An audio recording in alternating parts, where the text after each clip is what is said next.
Bom dia a todos. Sabe o que eu reparei, gente? Apesar das excelentes palestras que nós estamos assistindo aqui hoje, eu reparei que Morfeu já atacou poderosamente. E que poucos têm resistência moral a ele, não é isso? Então vou convidar vocês a se levantarem um minutinho, rapidamente.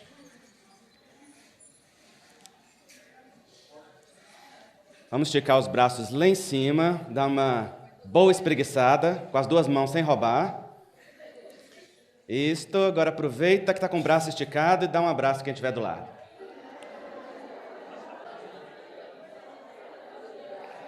Pronto, agora pode sentar, gente.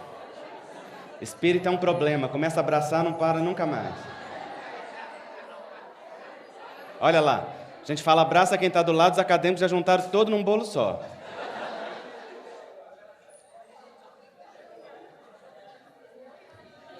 Se nós vamos falar de afetividade, nada como começar com a afetividade, não é isso? Nós vamos abordar nesta manhã a temática sexualidade e desenvolvimento afetivo como promotores de saúde. E esse é um tema muito pertinente porque os consultórios estão lotados de pessoas que, como todos nós, têm questões afetivas e demandas na área da sexualidade a serem equacionadas. Nós vemos a questão da solidão como um dos fatores mais predisponentes do sofrimento psíquico, levando a múltiplas expressões no corpo físico, como bem falou a companheira que nos antecedeu, e também as questões relacionadas aos conflitos afetivos, aos conflitos passionais, as vivências sexuais desequilibradas, tantas vezes desconectadas do afeto, levando a múltiplos prejuízos, não é?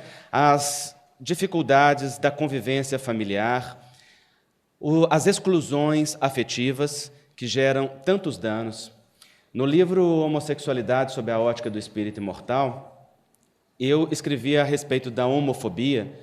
E lá, uma das questões que é apresentada é o índice de depressão, ansiedade e sofrimento mental em pessoas da comunidade LGBT, lésbicas, gays, bissexuais, travestis e transexuais, que é um pouco maior do que na comunidade heterossexual. E isso é decorrente não da própria condição da diversidade sexual em si mesma, mas da exclusão afetiva e da dificuldade de autoaceitação e de expressão emocional dentro do contexto da nossa sociedade. Uma das questões que envolve esta comunidade muito frequente é a exclusão do núcleo familiar através da não aceitação.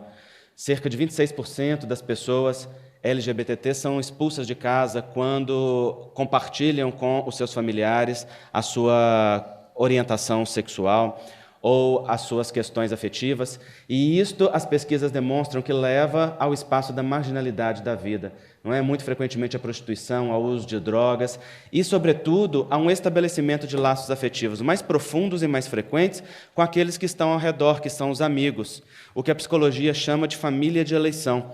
Aqueles que pensam, sentem ou vivem algo de forma igual e que então acolhem um indivíduo. E que, se por um lado é muito positivo, porque leva a um espaço de acolhimento, de inclusão e até mesmo de fortalecimento para o coping com as diversas questões afetivas e mentais, é também, por outro lado, algo que pode levar ao adoecimento mental, porque ao adoecimento emocional, porque leva aos comportamentos projetivos de grupo, que tantas vezes levam o indivíduo a perder a noção da individualidade e da sua essencialidade. Algo que a psicologia junguiana nos demonstra como fundamental para o processo de saúde integral do indivíduo, que é o processo da individuação. Quando, no desenvolvimento psíquico integral, o indivíduo é capaz de expressar-se com espontaneidade, com afetividade e com honestidade a sua realidade íntima, em harmonia com o seu meio, ou seja, sem entrar em choque e em conflito necessariamente com o seu meio, e, ao mesmo tempo, com uma construção de uma expressão afetiva, emocional, mental e espiritual que seja condizente com a sua realidade. Então, a exclusão afetiva, ela é um dos fatores que mais frequentemente se encontram por detrás dos processos de adoecimento mental. Assim, não só nessa comunidade da diversidade sexual, mas também em qualquer indivíduo, e isso é muito clássico por trás da depressão. Então, vamos começar com Emmanuel, no livro Vida e Sexo, estudando a sexualidade, quando ele nos diz que, em nenhum caso, ser-nos-á lícito subestimar a importância da energia sexual, que, na essência, verte da criação divina, para a constituição e sustentação de todas as criaturas. Com ela e por ela é que todas as civilizações da Terra se levantaram, legando ao homem preciosa herança na viagem para a sublimação definitiva. Vejam que importante e feliz definição de Emmanuel. Ele diz que a energia sexual ela é criação divina. E ela está presente na evolução humana desde os seus primórdios, desde que o espírito, como um sopro de amor do Criador, é criado à sua imagem e semelhança, ou seja, trazendo na sua própria constituição a própria herança do Pai, na força totipotente, ou seja, das potencialidades, a ser desenvolvido ao longo do processo evolutivo e transformar-se de força potente e de força latente em força potente, expressa e manifesta, não é? Esta energia sexual, ela guia a evolução do princípio espiritual desde os reinos inferiores da natureza, em que este princípio ainda não individualizado estagia no processo do despertamento e da elaboração da sua consciência, até o despertar no reino nominal e a evolução em direção à angelitude, quando o ser está em plena comunhão com o Criador. Esta força sexual, ela é criativa e ela é criadora. Ela não é responsável simplesmente pelas expressões da sexualidade genital e do prazer físico, com a qual o homem interage e não só reproduz a vida, mas se sustenta no equilíbrio de forças físio-psico-espirituais. Ela é responsável por todo o fenômeno criativo, que leva à construção das ideias, das obras, da civilização. E é por isso que Emmanuel diz que por ela e com ela é que todas as grandes obras da civilização se levantaram. O benfeitor espiritual Carneiro de Campos, através do médium Roberto Lúcio, ele nos trouxe uma dissertação a respeito da energia sexual, muitos anos atrás, dizendo que ela é a segunda maior força do orbe, favorecendo a criatura na cocriação. Segunda maior força porque, naturalmente, ele situa o amor como a grande e maior força. Mas separar a energia sexual de amor é só uma separação didática, porque, na verdade, a energia sexual é também expressão do amor. E, embora na nossa língua portuguesa nós tenhamos uma só palavra para exprimir amor, os gregos possuem várias e distintas formas de exprimir, e começam pela definição do amor porneia e do amor eros, o amor de consumo e o amor do desejo, e não diferenciam esta expressão da energia sexual com a expressão do amor. É uma só e a mesma realidade. Então, o benfeitor nos diz que a energia sexual ela é responsável pelos aspectos criativos, em todas as ordens de trabalho, pelo aspecto transformador nos papéis circulares que a reencarnação nos oferece, pois ora reencarnamos como homem, ora como mulher, de acordo com as provas e necessidades que o espírito tenha que experimentar, nas diferentes masculinidades e feminilidades que cada momento histórico e que cada sociedade propicia, e que também as orientações sexuais propiciam, e vivenciando esses papéis circulares, ou seja, ora como pai, ora como mãe, ora como amigo, ora como um irmão fraternal, e estas são funções diferenciadas que produzem efeitos agregadores para o espírito. E o aspecto agregador, que é na função do desejo, que leva o outro não só na direção daquela parceria afetiva que reproduz a vida, mas na formação da família, que é um instituto divino da reencarnação, célula básica da sociedade que produz a força do progresso. Esta energia sexual ela é extremamente divina, e a grande função da educação na reencarnação é nos ajudar a olhar com um olhar de sacralidade para estas questões. Algo que todos nós temos muita dificuldade, porque quem é que não traz alguma questão a ser resolvida na área sexual? Emmanuel, em um belíssimo texto chamado Sexo Desvirtuado, em que ele fala dos desequilíbrios sexuais, ele nos diz que ninguém julgue o ser humano nas suas atividades e nos seus desequilíbrios sexuais, porque aquele que está hoje momentaneamente virtuoso não lembra aquilo que foi ontem e não sabe o que será amanhã. Não sabe aquilo a que já se entregou e não sabe o que poderá vir a ser quando a vida trouxer os desafios kármicos que, nos reencontros afetivos, nas dinâmicas das provas íntimas, a solicitar adaptação e necessidade, não é? Então, esta busca do desejo, ela nos leva a formar o Instituto da Família e da Sociedade. Aqui eu trouxe 2 vídeos para a gente ver um pouco do magnetismo humano fluindo através dos diversos chakras, para vermos a grandeza da energia sexual. Vejam aqui, então, a força da energia sexual e do magnetismo humano, né, desde o chakra básico até o chakra coronário, aqui expressado como este jorro luminoso. Vai formar-se o campo magnético aqui, porque é uma representação didática, pedagógica, não é? Segue o mesmo campo das linhas de força do campo magnético da Terra, e então forma-se, sai do chakra coronário e retorna para o chakra básico. Aqui nós vemos a pessoa desaparece, só a força da energia circulando. E aí o campo magnético que se forma em torno do indivíduo, carregando com ele a própria identidade energética dos teores do pensamento e do sentimento daquele que o origina. Próximo, por favor, o 2. Aqui nós também vemos todos os chakras iluminados, aqui esta luz, né, como a força do magnetismo subindo, e nós vemos se formar aquilo que os orientalistas chamam de um fogo serpentino, que nada mais é do que a energia sexual circulando do chakra básico até o chakra coronário, na comunicação entre todos os chakras, porque eles todos estão interdependentes e funcionantes da mesma maneira. Todos com uma função psicológica, com uma função fisiológica, conectada a uma área do sistema nervoso e a uma glândula do sistema endócrino, tendo repercussão imediata no corpo físico de tudo aquilo que é vivenciado na esfera energética, desde o campo do pensamento do indivíduo, que é a força criadora, até o campo das trocas energéticas com a vida. Pode voltar para a apresentação, por favor. Então, esta força da energia sexual, ela é divina em sua natureza, mas que, naturalmente, como tudo que é ferramenta, nós podemos dignificar ou indignificar, nós podemos utilizar de uma forma que seja produtiva ou não, através das escolhas que façamos dentro da encarnação. André Luiz vai dizer, então, em Evolução em Dois Mundos, que a energia natural do sexo, inerente à própria vida em si, gera cargas magnéticas em todos os seres, pela função criadora de que se reveste. Cargas que se caracterizam com potenciais nítidos de atração no sistema psíquico de cada um, e que, em se acumulando, invadem todos os campos sensíveis da alma, como é que lhe obliterar os mecanismos outros de ação, qual se estivéssemos diante de usina reclamando controle adequado. Vejam que bela imagem de André Luiz. A energia sexual produz cargas magnéticas. Estas cargas, naturalmente, pedem compensação pelo regime de trocas. Elas buscam as suas atrações para se renovar, tanto no movimento quanto na complementaridade que existe entre os diversos parceiros afetivos da vida. Não estamos dizendo aqui só parceiros sexuais.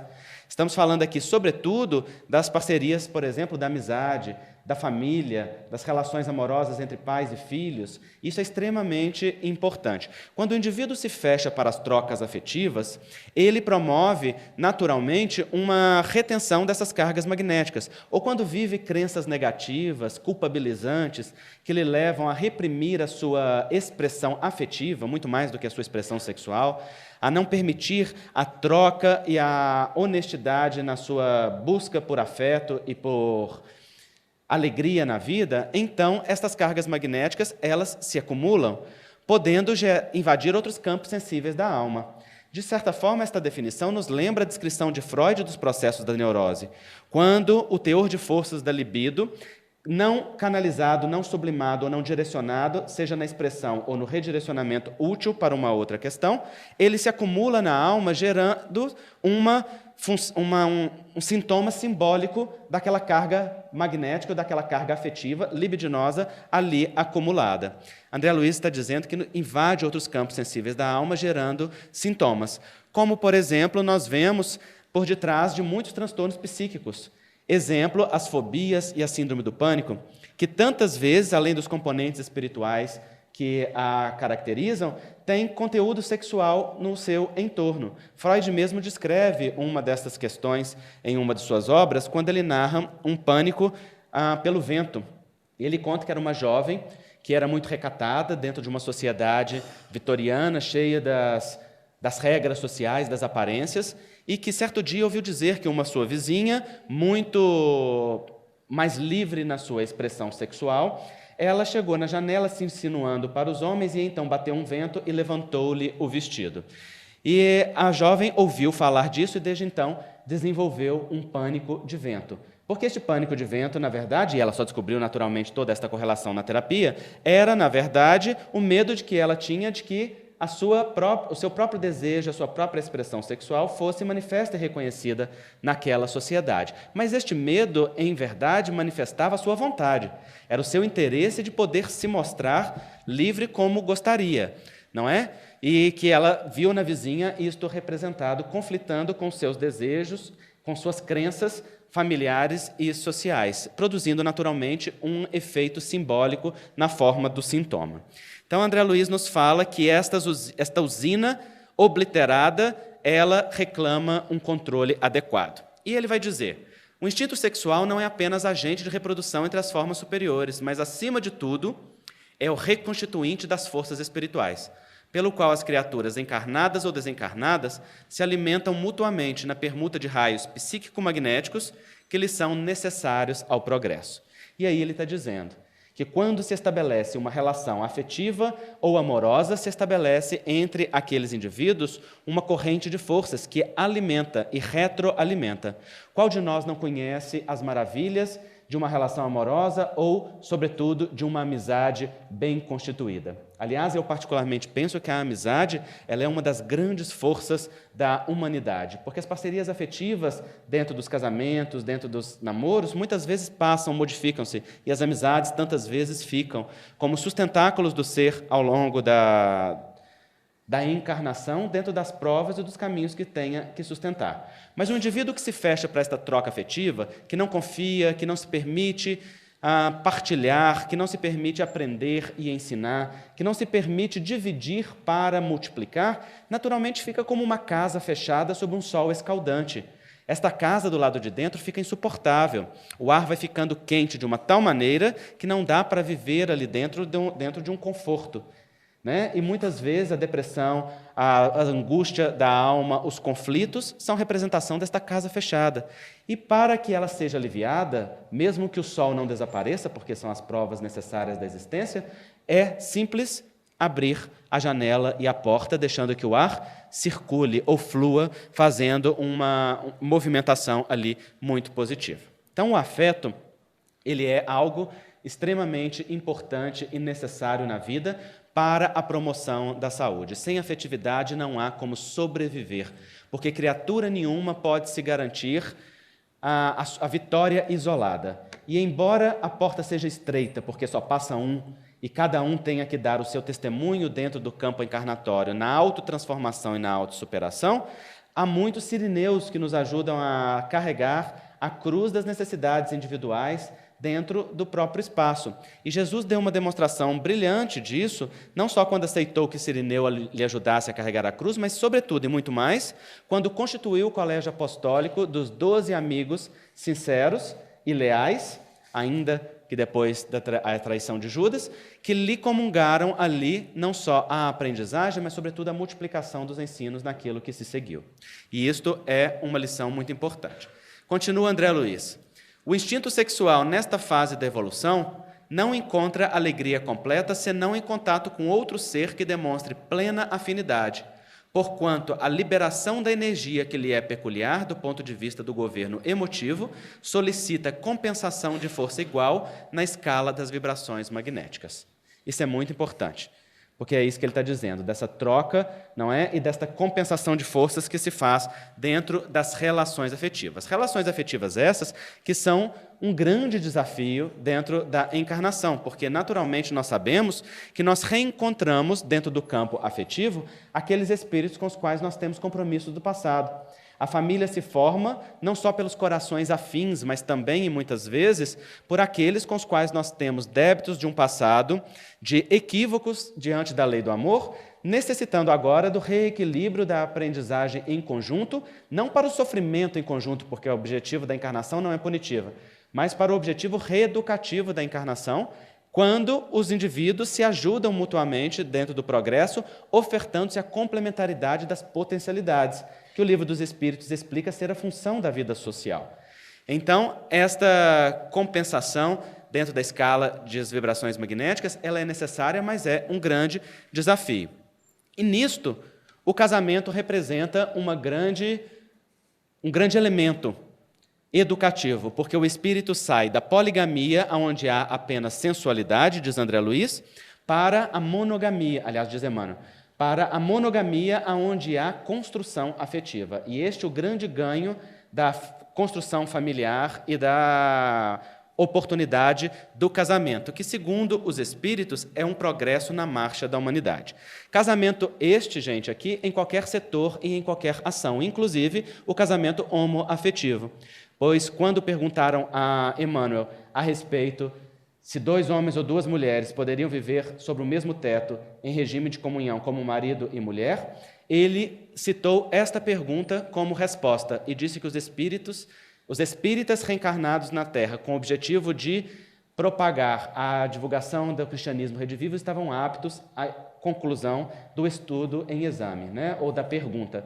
Quando Allan Kardec diz que a união permanente de 2 seres é um progresso na marcha da humanidade. Este é um texto que está publicado na Folha Espírita do ano de 1984, psicografia de Francisco Cândido Xavier, e muito importante para as pessoas refletirem, ou seja, a união permanente de 2 seres que se amem, que se respeitem, que estejam em regime de comunhão afetiva e verdadeira para a construção da família, para o progresso, para o estímulo da construção individual e coletiva, ele produz o crescimento da nossa sociedade, em qualquer âmbito em que ele se expresse. Afinal de contas, não tendo sexo, o espírito reencarna-se ora como homem, ora como mulher, vivenciando a heterossexualidade, a homossexualidade ou qualquer outra orientação afetiva, dentro da lei de causa e efeito das suas necessidades evolutivas, kármicas, de aprendizagem e de progresso. Mas, se olhamos para a essência, o espírito não é nem hétero, nem homossexual, nem trans, nem qualquer outra sexualidade. O espírito é um filho de Deus, na escala do progresso, chamado ao crescimento ao despertar do amor. E se ele desperta o amor e vive o amor em qualquer esfera de ação em que o amor seja vivido, nós estamos diante de algo divino, pois onde há a presença do amor, há a presença de Deus. Jung diz, quando estamos diante do amor, estamos diante de um Deus, e diante de um Deus não cabe julgamento, cabe apenas reverência, em qualquer campo em que se expresse. Mas, naturalmente, para que seja elemento de progresso, deve estar na vivência afetiva plena. E o que nós vemos hoje é que nós temos uma banalização da questão sexual e afetiva muito grande.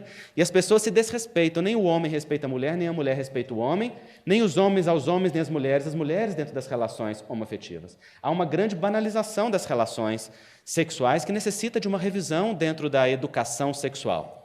Como Chico dizia, não é que nós precisamos muito de educação sexual na Terra. O problema é encontrar professores. É quem esteja na condição de dar lição de moral dentro dessa temática. Mas a reeducação ela é necessária, porque quando o indivíduo não trata a sua autoestima, a sua base afetiva, sobretudo diante da relação com os pais, que é a força e a função primordial para isso, então projeta nos outros as suas dificuldades. Não é? Abordando a questão da homossexualidade na obra que eu já citei, eu falo muito frequentemente a respeito da postura de muitos homossexuais, mas que também é a postura de muitos heterossexuais, de simplesmente colocar o rótulo da sexualidade na testa e viver a sexualidade sem nenhuma autoestima. Ora, o indivíduo que se sinta um lixo, naturalmente ele vai encontrar lixeiros na vida, vai atrair para si aqueles que estejam na mesma vibração.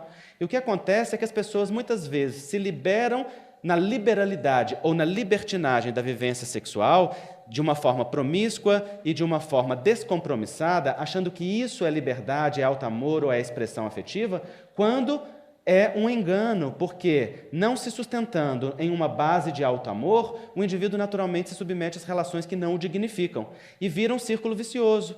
O indivíduo não se sente digno, se submete a relações indignas, aquelas relações o trazem frustração e sofrimento e ele confirma a sua sensação de indignidade. É um círculo fechado, que fica ali ciclando no desamor e na não expressão da dignidade de filho de Deus, seja na hetero ou na homossexualidade, em qualquer expressão afetiva, não é?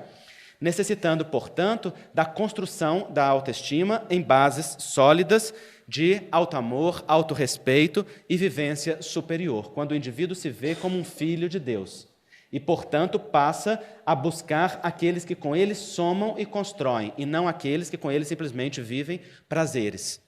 Já que a esfera da sexualidade e do prazer humano, ela é muito mais do que a esfera da genitalidade. É a esfera da sexualidade plena, onde o indivíduo alcança prazer em todas as áreas da vida. O prazer do trabalho, o prazer do bem realizado ao semelhante, o prazer da espiritualidade, o prazer da família, da vivência da amizade e de tantas outras áreas afetivas que complementam a esfera da sexualidade, muito para além da genitalidade.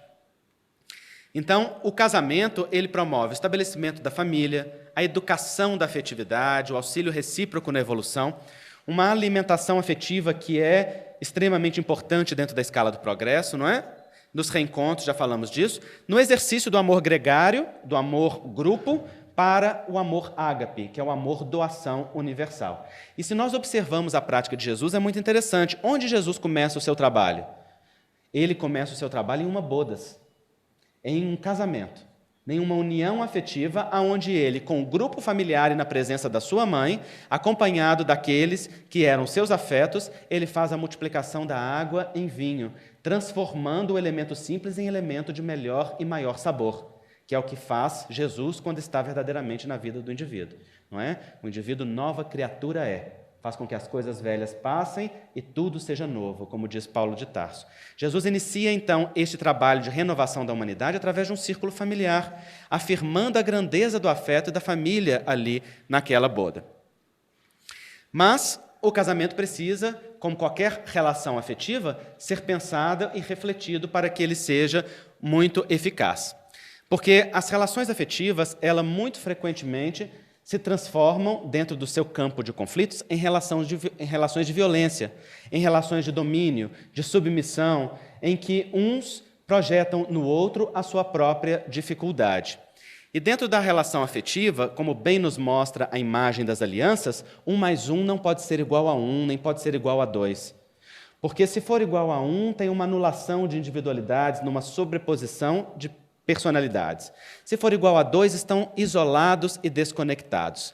A imagem do relacionamento afetivo que promove saúde é esta imagem que nós temos na aliança. Uma individualidade com outra individualidade formando uma interseção que se chama casal, que se chama família, que se chama relação, aonde os indivíduos comungam em regime de maior ou de menor parceria, e isto vai da afinidade entre os corações, aquela vida em conjunto e os projetos de crescimento comuns, fortalecendo-se uns aos outros. Não é? Este espaço, então, de comunhão, ele é extremamente importante, mas é um dos grandes campos de conflito hoje da nossa humanidade, em que o masculino e o feminino passam por tantas remodelações e por tantas modificações dentro do seu conceito e da sua definição. Por exemplo, os ciúmes. Vejam aí como se constrói um monstro, gente. Aí já está se preparando um grave conflito futuro. E esta imagem é muito interessante porque ela nos mostra um padrão da nossa sociedade, que desde pequenininho já ensina o menino a ser garanhão, não é? Aquele que pode, e as meninas a serem submissas e a disputarem o macho do clã. E aí, desde pequeno, já vai se criando o monstro do ciúme e da possessividade, que vão ser destruidores do universo afetivo, gerando tanto adoecimento mental, afetivo e espiritual dentro das nossas vidas. Boa parte das obsessões que vêm ao centro espírita e dos graves problemas espirituais, que também redundam em problemas de saúde, têm a sua origem em conflitos passionais, do passado e do presente, em que indivíduos abandonam, destroem corações, lares, afetos. E como diz Emmanuel, como ninguém destrói coração e afeto alheio sem destruir o seu próprio, naturalmente recolhe na reencarnação os efeitos naturais daquela destruição semeada, tendo no seu campo mental as suas vítimas do passado, seus parceiros, muitas vezes de crime e de desafeto, gerando múltiplas situações, como, por exemplo, o ciúme, que André Luiz demonstra como sendo um monstro destruidor. Ele narra aí nos Domínios da Mediunidade o caso de uma médium muito consciente dos seus deveres, das suas atividades, que era capaz de sintonizar-se com os espíritos superiores, porque tinha um coração bom, e trazer comunicações, inclusive, muito belas. No entanto, esta mulher tinha o seu calcanhar de Aquiles exatamente no sentimento de possessividade. E quando ela saía da reunião, tão logo pisava na porta do centro espírita, ela já começava: aonde está o marido? E então os espíritos conhecedores da sua sensibilidade já começavam a induzir o seu campo mental a estas reflexões. Eu lembro de uma amiga que é muito semelhante, e eu disse a ela certa vez, ouvindo as queixas dela a respeito do ciúme, que eram tão fantasiosas, tão ilusórias, eu lhe disse: mas para você, para ser obsediada, não precisa muita coisa, não? Basta o espírito chegar bem mineiramente perto de você e perguntar: uai, cadê ele? O resto você faz sozinha. Você já entra num círculo vicioso de imaginação, de fantasia, de perturbação, que termina por chegar em um grande conflito, tirar a sua paz íntima e tirar o seu equilíbrio. Ora, isto é a auto-obsessão, que é a base do processo obsessivo. Kardec diz isso com muita propriedade no livro Obras Póstumas. Boa parte das obsessões está calcada em auto-obsessões. O indivíduo é o obsessor de si mesmo e cria o contexto. E, naturalmente, esclarece o Livro dos Espíritos: nenhum espírito pode nos influenciar no mal, senão quando nós desejamos o mal. Mas este desejo do mal não é a maldade franca que tantas vezes nós queremos. É muitas vezes simplesmente estes vícios comportamentais e estes hábitos destrutivos do afeto que nós cultivamos dentro de nós sem permitir que laços superiores sejam estabelecidos e, naturalmente, estabelecem estes movimentos, como o da possessividade, em que nós pensamos que o outro é nossa posse e que um casamento é exclusividade afetiva, em que uma relação é propriedade, e vamos prisionando a nós mesmos e aos outros dentro desses movimentos. Quantas mulheres têm dificuldade de cultivar espiritualidade e de ir ao centro espírita porque os maridos não deixam? Ou vice-versa, não é? Ou o marido ir porque a esposa não deixa, dentro daquele movimento do masculino e do feminino, que é tão conflituoso. Vejam aqui, olha esta expressão. Muitas vezes da submissão feminina, tem as sociedades em que a mulher é que trabalha fazendo aquele papel, enquanto o homem coordena. Mas quantas relações são deste tipo? A questão é que o movimento feminista modificou esta realidade, não é? E questionou este padrão. E aí nós saímos desta submissão para esta. E agora, não é? São as mulheres que estão no outro polo. É que quando um pêndulo sai de um lado, ele vai para o polo oposto, antes de alcançar o equilíbrio. E as mulheres, dentro do movimento da Revolução Feminina, não só requisitaram todos os direitos fundamentais, o direito à livre expressão, ao afeto, ao prazer, à vida, ao direito de falar e ser valorizada, como também requisitaram para si todas as funções adoecidas do masculino, esquecendo-se que o grande trunfo da mulher é o feminino. E o feminino, ele é força que cura o masculino adoecido, ao invés de trazer o seu adoecimento para si. O masculino é rocha, ordem, força que ordena, enquanto o feminino é água, permeia a rocha e encobre a rocha. Como dizia minha avó, não é o homem a cabeça, minha filha, mas a mulher é o pescoço. Deixa ele pensar à vontade, porque o pescoço, sabendo conduzir, vira a cabeça para onde quer. Basta a mulher ser sábia no uso do feminino, não é? E estes conflitos, tantas vezes, da masculinidade e da feminilidade, eles redundam nestes problemas da dependência afetiva, da dominação e de problemas tão graves, não é? Nós vemos hoje a dependência emotiva, afetiva, sexual como sendo um grave problema que está basado na carência afetiva. E a carência afetiva é aquele movimento que diz assim: eu, como não me dou o amor que mereço, não posso perder o amor do outro. Então aceita qualquer situação. É que frequentemente nós estamos tão desconectados da nossa família, dos nossos pais, que são o afeto de amor incondicional que temos na vida, qual uma árvore com as raízes para fora da terra, que naquele estado de desnutrição, qualquer aguinha que chegar está servindo. Não é? Porque não consegue beber da fonte do lençol freático, daquele amor profundo que vem da família, do sistema, da ancestralidade. Então, qualquer coisa da vida é necessário e é suficiente. E fica, então, tentando se bastar naquilo que a vida pode oferecer. Quantas pessoas se destroem aceitando relações que não são as adequadas para si, sem despertarem-se e sem se desenvolverem plenamente no seu afeto e no seu direito? Né? E, para encerrar, nós vemos os problemas da traição como um grave problema social. Pesquisa da doutora Carmita Ábido, da Unifesp, aliás, do Hospital das Clínicas, São Paulo demonstra, em um grande estudo do comportamento sexual do brasileiro, que 75% dos homens admitem trair e 50% das mulheres. Isso é uma estatística muitíssimo alta nesta pesquisa e que reflete, de certa maneira, a nossa população. Acontece que a traição, como o desrespeito afetivo, gera múltiplos danos. E diz Emmanuel de forma muito importante: toda vez que determinada pessoa convide outra à comunhão sexual ou aceita de alguém um apelo neste sentido, em base de afinidade e confiança, estabelece-se entre ambas um circuito de forças, pelo qual a dupla se alimenta psiquicamente de energias espirituais em regime de reciprocidade. Quando um dos parceiros foge ao compromisso assumido sem razão justa, lesa o outro na sustentação do equilíbrio emotivo, seja qual for o campo de circunstâncias em que esse compromisso venha a ser efetuado.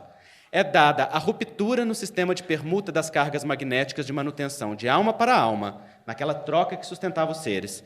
E se o parceiro prejudicado não dispõe de conhecimentos superiores na autodefensiva, quais sejam a oração, a meditação, o afeto, não é? E as diversas técnicas terapêuticas, ele entra em pânico, sem que se lhe possa prever o descontrole, que muitas vezes raia na delinquência, na autodestruição ou na heterodestruição.